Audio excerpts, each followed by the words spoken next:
Many of us were taught as children to sing the children's song, Yeshua loves me, this I know, for the Bible tells me so.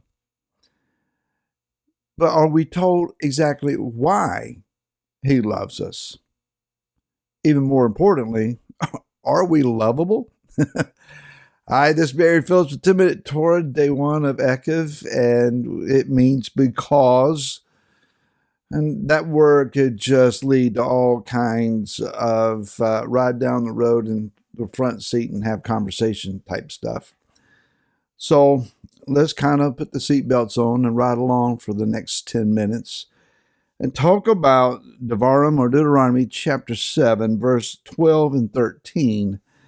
And they read as such, and it shall be because Eikev, you hear these right rulings and shall guard and do them, that Yahweh your Elohim shall guard with you the covenant and the loving commitment which he swore to your fathers, and shall love you and bless you and increase you, and shall bless the fruit of your womb, the fruit of your land, your grain and your new wine and your oil, and increase of your cattle, and the offspring of your flock in the land which he swore to your fathers to give to you.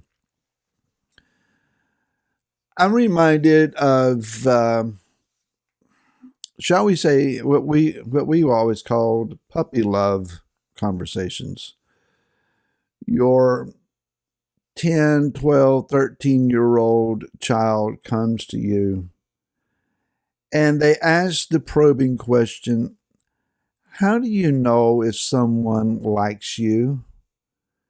And of course, they're talking about the little boy or little girl in the class, someone they know, and they become fond of them, and they've got this Prince Charming Cinderella mindset about what it means to kind of be sweet on somebody. And then somewhere along the line comes the question, how do you make someone love you or like you? And of course, the wise answer is no. You don't try to change things just to please someone so that they will like you. You be yourself. You be your best self that you can be. And if they like you for you, wonderful. If not, it'll be okay. You be kind to them, and someone else will step in there. Well, that's wise advice, and I'm sure most of us as parents have either heard as a child ourselves or given such advice. But it doesn't change the fact that when we become adults, we still hear the stories of those that have tried their best to have a loving relationship with someone, and the effort was, I'll change them, I'll fix them, I'll help them, I'll rescue them, only needing to be rescued ourselves because, well, we have changed our entire being, personality, presentation to make someone else happy and like us. Humans are fickle. We know that, and we've all probably dealt with something in regard to that at some point. So that being said, let's take this to a higher notch. Let's step up the ladder a bit. And we know that Yah loves us because, well, he is love. Does he like us? I have joked a bit with House of David on occasion. I love all of you. Some of you I don't like very much, but I love you all. And it's said in jest, and it's a kind of an inside joke. We love everyone. And Yah has given us great people at House of David. I'm thankful for that. That being said, however, are we likable? Do we present ourselves in a likable form? To one another, it's important that we put our best foot forward, that we are kind, that we are better spoken than what our minds would suggest at times. Everything that goes into our brain doesn't need to fall out of our mouth, obviously. But when it comes to Yahweh, our Elohim, The word says, and the famous verse from Yochanan, John 3:16, that he so loved the world that he gave us his only begotten Son.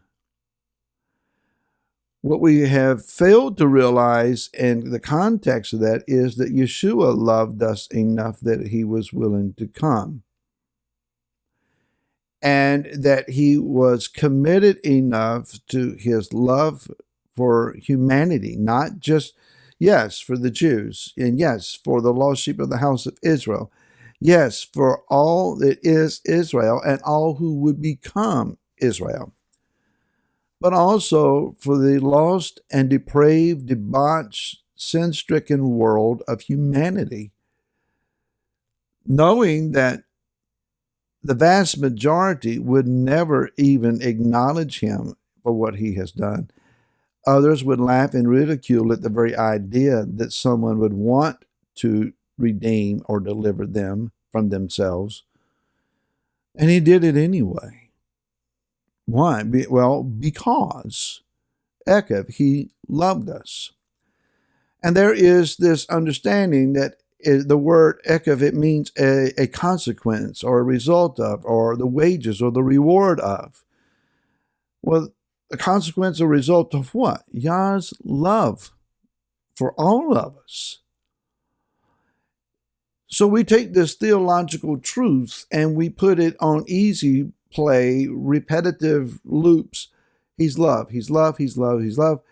And we fail to stop and understand the depth and the power of Yah's love. It's not mushy-gushy love.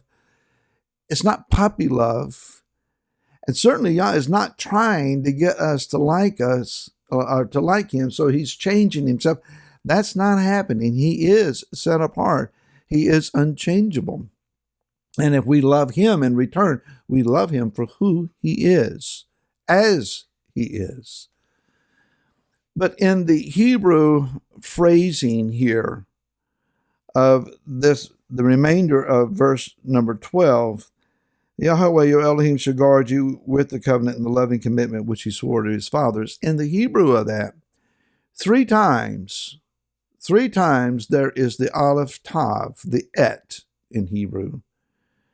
And it is, as we shared before, a direct object indicator that whatever follows the aleph tav is the direct object of the verb in the sentence.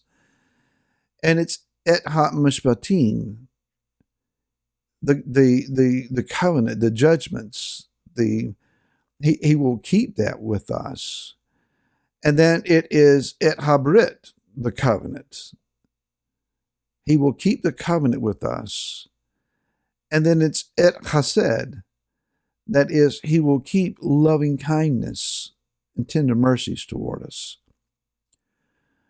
And so Yah is going to be faithful to his judgments, his right rulings, the integrity of his commands toward us. And he is going to keep this overall covenant with us. And he is going to continue to demonstrate loving kindness to us. And to demonstrate that by causing us to increase and to function correctly, and that we put our hand to would be favored and blessed, and that he will just show his loving kindness to us and things work. Well, that's all well and good when everything is working. What about when it's not seeming to work so well? Did Yah just suddenly stop loving me today?